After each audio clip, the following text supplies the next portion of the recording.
नमस्कार, दूरदर्शन हिमाचल देख रहे हैं आप। मैं हूं आपके साथ हेमलता शर्मा। हमारे खास कार्यक्रम आज की बात में आप सभी का बहुत बहुत स्वागत है। हिमाचल प्रदेश के जीडीपी में पर्यटन कारोबार का करीब 9% हिस्सा है। हर साल करोड़ों की संख्या में पर्यटक हिमाचल का रुख करते हैं। हिमाचल पर्यटक तो आते हैं, लेकिन जब भीड़ आती है इसके साथ साथ परेशानियां भी आती हैं। ये आने वाले पर्यटक हमारे प्रदेश की अर्थव्यवस्था को तो बल दे रहे हैं, लेकिन पर्यावरण उसका क्या?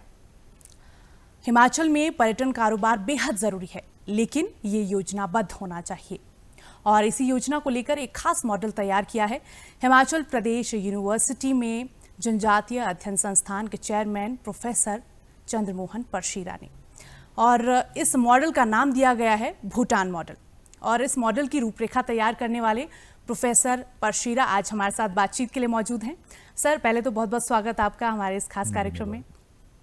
कार्यक्रम की शुरुआत करते हैं और पहला सवाल आपसे यही कि आखिर भूटान मॉडल क्या है और इसके पीछे की क्या सोच है? मैं बड़ा खुश भी हूँ और थोड़ा सा हैरान भी हूँ कि 2011-12 में जिस मॉडल की बात हम लोगों ने शुरू की थी, बेसिकली तब हम लोगों ने इसको जो जनजातीय क्षेत्र है जी उसके विषय में इस मॉडल की बात की थी। और मुझे बड़ा अच्छा लगा कि सच में विचार कभी मरता नहीं है। और आज 12-13 साल के बाद में एक बार फिर से भूटान मॉडल की चर्चा हो रही है।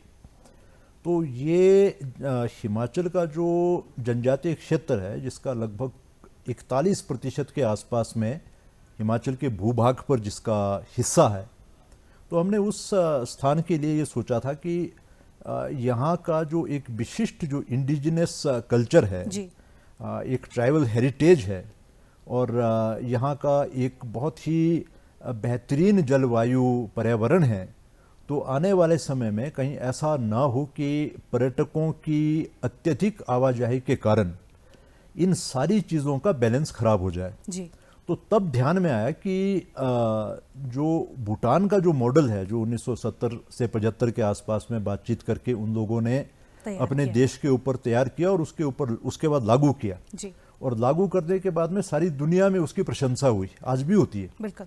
तो हमने ये सोचा कि चलो जनमानस में एक विषय डाल देते हैं कि भूटान मॉडल। तो लोगों ने बातचीत शुरू की और यदि वो इम्प्लीमेंट की स्थिति में आता तो फिर उसको हम लोगों ने टेक्निकली मॉडिफाइड भूटान मॉडल वो होता। तो लो इम्पैक्ट हाई वैल्यू, तो ये उसकी जो मुख्य जो विचारधारा है भूटान मॉडल की जी कि आपके पास में उतना ही पर्यटक आए जितनी की वहन क्षमता आपके पास में है। जी यानी जितनी कैरिंग कैपेसिटी आपके पास में है उतना ही पर्यटक आपके पास में आए। अगर उस कैरिंग कैपेसिटी से ज़्यादा पर्यटक हो जाए तो फिर उसका एडवर्स इम्पैक्ट आपके इकोनॉमिक्स पर भी और आपके एनवायरनमेंट पर और आपके सोशो कल्चरल फैब्रिक पर, इन सारी चीज़ों पर पड़ेगा। तो वो एक बात थी और उसके संदर्भ में हम लोगों ने उस विचार को रखा था। जी सर, मॉडल की अगर हम बात करें तो हिमाचल की जैसी भौगोलिक परिस्थिति है, हिमाचल में जो संसाधन है, उस हिसाब से आप क्या मानते हैं कि हिमाचल में हर साल कितने पर्यटकों को आना चाहिए, चाहे वो जनजातीय क्षेत्र हो या फिर कोई अन्य क्षेत्र? इसमें हम बहुत सारे देशों की बात कर सकते हैं। जी 1986 के आसपास में स्पेन में जब वहाँ की पॉपुलेशन से 1 लाख ज़्यादा पर्यटक आ गया जी तो पूरी पार्लियामेंट हिल गई जी कि हमारी आबादी से ज़्यादा पर्यटक आ गया तो हम लोगों का क्या होगा। लेकिन 2012 का मुझे ध्यान है 1,50,55 लाख के आसपास में टूरिस्ट हिमाचल में आया। जी 2017 में हम लोगों ने एक लैंडमार्क स्थापित किया, 1,91,00,000 टूरिस्ट आया। और उसके बाद में 2019 में 1,68,00,000 या 65 लाख के आसपास में टूरिस्ट आया। कोविड में वो संख्या बहुत कम भी हुई, सारी दुनिया में हुई। और उसके बाद में 2024 में पिछले साल दिसंबर तक एक बार फिर हमने बहुत जंप किया और 1,80,00,000 टूरिस्ट हिमाचल में आया। बिल्कुल। लेकिन उसमें थोड़ा सा ये देखना है कि जब 2012 में 5 लाख विदेशी पर्यटक आया तो 2024 में वो पर्यटक घटकर 83,000 सिर्फ ये रह गया। तो जो आपका जो प्रश्न है वो बेसिकली वो कैरिंग कैपेसिटी का, वाहक क्षमता का है कि हमारे पास में कितना पर्यटक आना चाहिए। अब जिस भूटान की हम बात कर रहे हैं, हम उसको भूटान का जो मॉडल है वो बेसिकली एक पर्टिकुलर एरिया के सांस्कृतिक धरोहर के संरक्षण के लिए हम लोगों ने सोचा था। हिमाचल के ऊपर उसको हम लोग इम्प्लीमेंट करने की बात नहीं करते जी।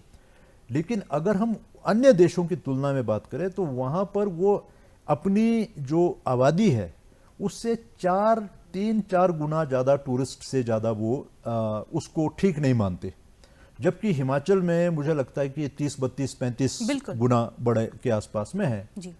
तो इस कमरे में जहां हम लोग अभी इस आपके स्टूडियो में, अगर यहाँ की पूरी क्षमता 100 लोगों की हो और इसमें आपने 4000 लोग या 400 लोग या 500 लोग भर दिए तो क्या स्थिति होगी। वही जो भी डेस्टिनेशन है दुनिया का, उसकी भी वही स्थिति होगी कि एक कमरे में अगर मान लीजिए कोई हमारी क्लासरूम है यूनिवर्सिटी की, उसमें अगर 50 बच्चों के बैठने की क्षमता है, अगर हमने 200 बच्चे उसमें डाल दिए तो क्या वो तरीके से पढ़ाई कर पाएंगे? क्या वो पढ़ाने वाला व्यक्ति तरीके से पढ़ा पाएगा?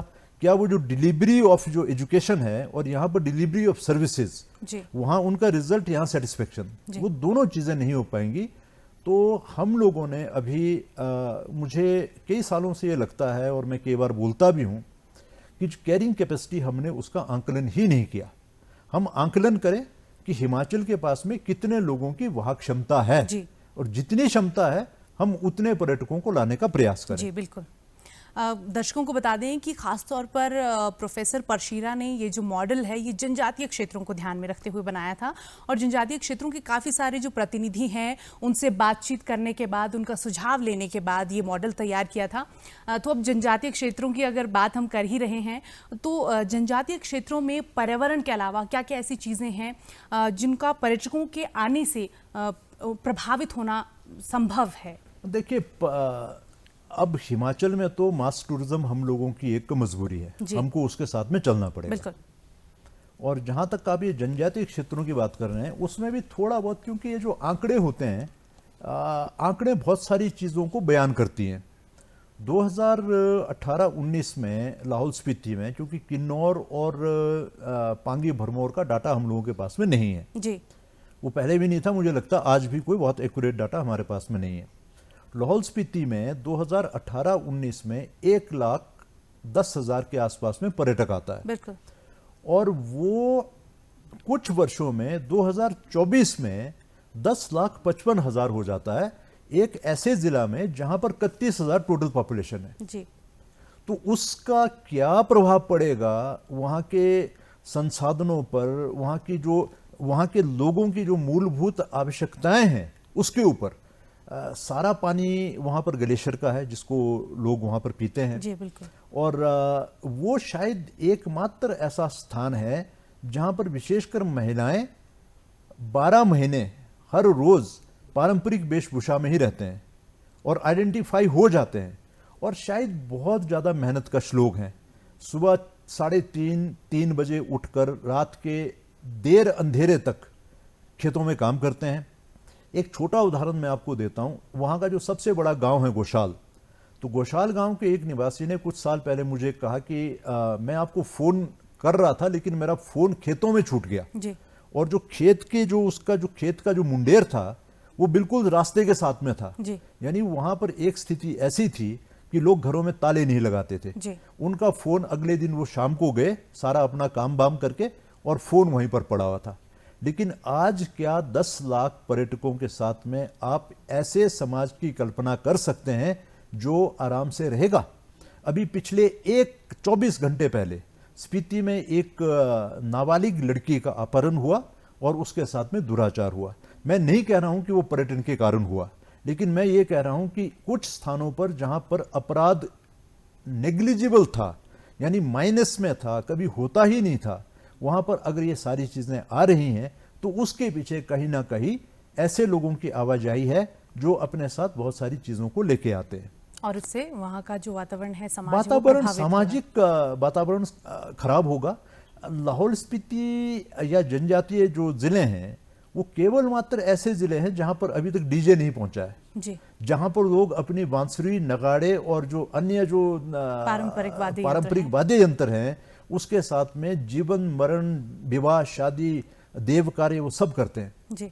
तो लेकिन हम ये नहीं कहते कि टूरिस्ट नहीं होना चाहिए, हम कहते हैं टूरिस्ट होना चाहिए, लेकिन अच्छा टूरिस्ट होना चाहिए।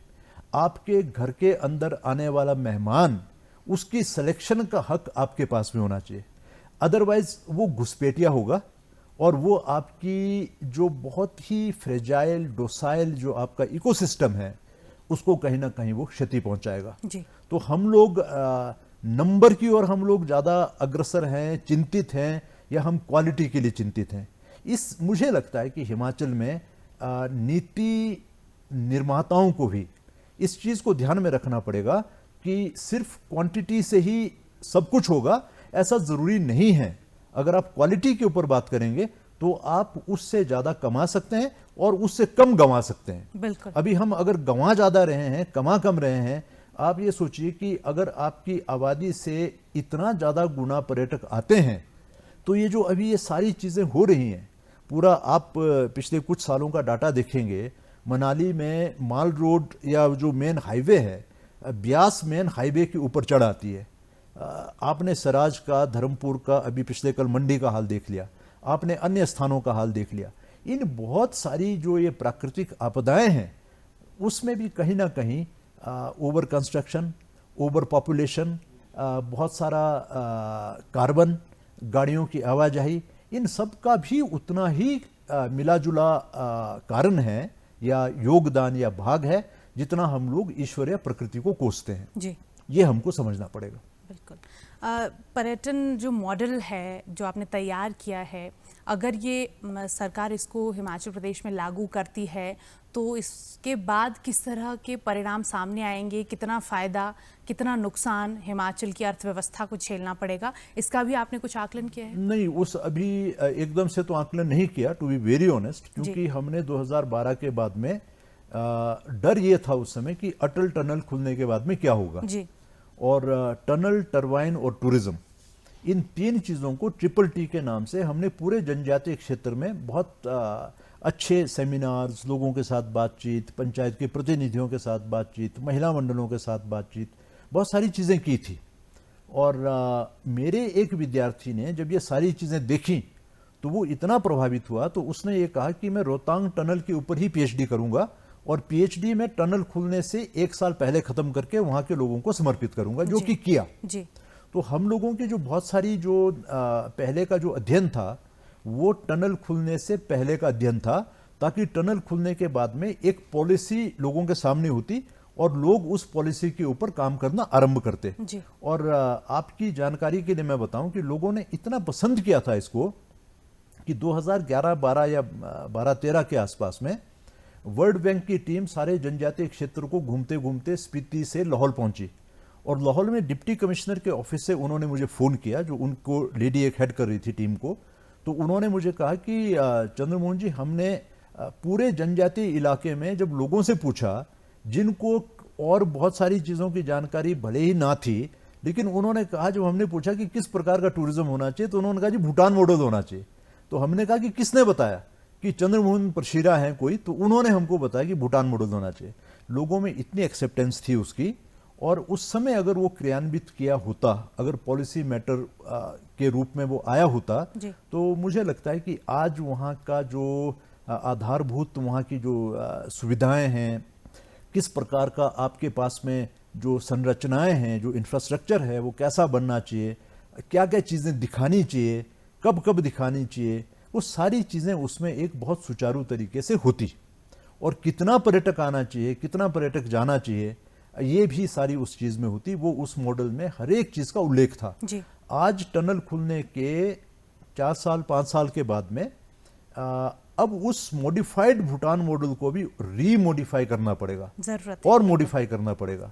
तो अब समय बदल चुका है और अब बदले हुए समय में और ज़्यादा सचेत होने की आवश्यकता है। तो ऐसा कभी प्रसंग चलेगा तो डेफिनेटली हम लोग काम करेंगे उसके ऊपर। यानी अभी बहुत कुछ नहीं बिगड़ा है, लेकिन बिगड़ना आरंभ हो चुका है। सर, हिमाचल में बहुत सारी खूबसूरत वादियां हैं, बहुत ज़्यादा प्राकृतिक सौंदर्य से ईश्वर ने हिमाचल को नवाजा है, लेकिन फिर भी कुछ कमियां ज़रूर रह जाती है, क्योंकि हर चीज़ परफेक्ट होना ये पॉसिबल नहीं है। तो आपको क्या लगता है कि क्या कुछ ऐसे सुझाव हैं जो दिए जाने चाहिए हिमाचल प्रदेश में पर्यटन क्षेत्र को और सुदृढ़ करने के लिए? मुझे लगता है कि एक तो यही चीज़ मैं बार बार कहूँगा कि हमको क्वांटिटी अब हमारी मजबूरी हो गई है। मास टूरिज्म को अब हम लोग रिजेक्ट नहीं कर सकते, लेकिन अब उस मास टूरिज्म को कहीं ना कहीं हमको रोकने की आवश्यकता है जी। हम लोग क्वांटिटी से ध्यान हटाकर अब क्वालिटी की ओर आए, नंबर एक। तो बड़ा सुझाव ये है जी। दूसरा सुझाव है रिस्ट्रिक्शन। जी। हमको कहीं ना कहीं किसी न किसी चीज़ को जो हैपेजर्डली या जो योजनाओं से हट के जो इंफ्रास्ट्रक्चर बिल्ड हो रहा है, चाहे वो सरकारी है चाहे प्राइवेट है, तो हमको कहीं ना कहीं एक शब्द को पक्का पकड़ना पड़ेगा एक बड़े पॉलिटिकल विल के साथ में, वो है रिस्ट्रिक्शन। अब हिमाचल में कुछ चीज़ों पर रिस्ट्रिक्शन की आवश्यकता है। और तीसरी चीज़, हम लोगों के पास में डाटा अच्छा होना चाहिए, क्योंकि डाटा जो है वो बहुत बड़ा फोर्स है, बहुत बड़ी ताकत है। अगर डाटा आपके पास में अच्छा है तो आपकी जीत हो सकती है। उसका एक छोटा सा उदाहरण देता हूं मैं आपको, वो आप भी समझ पाएंगे और जो आपके दर्शक हैं वो भी बहुत क्रिस्टल क्लियर तरीके से सिर्फ एक आंकड़े से समझ पाएंगे। हिमाचल के अंदर जो सरकारी आंकड़ा है उसके हिसाब से 9,800 के आसपास में कुल होटल हैं, यानी ऊपर नीचे थोड़ा बहुत हो सकता है, लेकिन इट इज लेस देन 10,000। तो 9,800 के आसपास में कुल होटल हैं। अब यदि मैं किसी को भी पूछूं कि आपने हिमाचल घूमते हुए ज्यादा होटल देखे कि होम स्टे देखे, तो वो निसंकोच कहेगा कि मैंने होटल ही देखे। लेकिन 4,900 होम स्टे हैं, तो यानी 9,800 टोटल हैं होम स्टे और होटल मिला के, जिसमें 4,900 होटल हैं। और यदि आप इसका मतलब उसको अलग कर दें होम स्टे को, तो आधे होटल हैं आधे होम स्टे हैं। इसका मतलब हमारे पास में बहुत सारे होटल ऐसे हैं जो रजिस्टर्ड ही नहीं है। और क्या हम लोग उन अनरजिस्टर्ड होटल से क्या हम जीएसटी ले पा रहे हैं? ये चीज मुझे लगता है कि सरकार के विभागों को इसके ऊपर हो सकता है कि उन्होंने किया होगा, डेफिनेटली किया होगा, लेकिन अगर कहीं कोई कमी है तो इन चीजों के ऊपर भी थोड़ा सा ध्यान रखना चाहिए कि 1,80,00,000 टूरिस्ट को कैटर करने के लिए सिर्फ 9,800 होटल क्या सफिशिएंट हैं? और उसमें से आधे तो होम स्टे हैं, तो सिर्फ आधे ही होटल हैं जिसकी कैपेसिटी, होम स्टे की कैपेसिटी तो 3 कमरे की है ना, और उसको फर्दर हम लोग करें तो 6 कमरे की है। तो क्या कहीं ना कहीं हम लोग डाटा के अंदर भी हम लोग पिछड़ रहे हैं। We have to strengthen our data. हमारा डाटा स्ट्रेंथन होगा तो फिर पर्यटन में हम लोगों को और काम करने का अच्छा मौका मिलेगा। जी सर, मैंने शुरू में भी जैसे जिक्र किया कि हिमाचल की जो जीडीपी है उसमें पर्यटन हो गया बहुत बड़ा हिस्सा है, और पर्यटन के साथ साथ सेब उत्पादन एक बड़ा हिस्सा है जीडीपी में। तो आपको क्या लगता है कि अगर इस मॉडल को धरातल पर लाया जाता है तो क्या कुछ समय तक, जब तक ये व्यवहारिक नहीं हो जाता, तब तक हिमाचल की जो अर्थव्यवस्था है उस पर इसका प्रभाव देखने को मिलेगा? मेरे ख्याल से 7% कई सालों से हम लोग हैं जी, और इस बार की प्रोजेक्शन जो है वो 7.8 या 9% के आसपास में जो स्टेट जीडीपी है वो है। मेरे हिसाब से तो जीडीपी में शेयर के हिसाब से तो हम लोग ठीक हैं। जी बिल्कुल। लेकिन ये जो मॉडल की आप बात कर रहे हैं, जो पहाड़ी राज्यों का जो एक मॉडल है, देखिए पहाड़ को जानने का तरीका वो मन से निकलना चाहिए। पहाड़ को आप गाड़ियों से और बिल्डिंगों से आप नहीं देख सकते, जांच सकते, क्योंकि पहाड़ के अंदर जो एक पहाड़ीपन है वो रहता है। तो ये जो सिवाय केवल मात्र जीडीपी की ही बात नहीं है, बात यह है कि पर्यटन से आपको प्रसन्नता कितनी मिल रही है। क्या आपके लोग सेफ फील कर रहे हैं जी। क्या आपके लोग इस काम में आगे आना चाह रहे हैं? उन 9,000 में से अगर हम लोग होम स्टे को निकाल दें तो 4,500 या 5,000 होटल्स में कितने होटल हैं जो यहाँ के लोग उसको चला रहे हैं? यानी उसका मतलब ये कि क्या उनका टूरिज्म के कारोबार में इंटरेस्ट है? कितनी प्रसन्नता उससे लोगों को मिल रही है?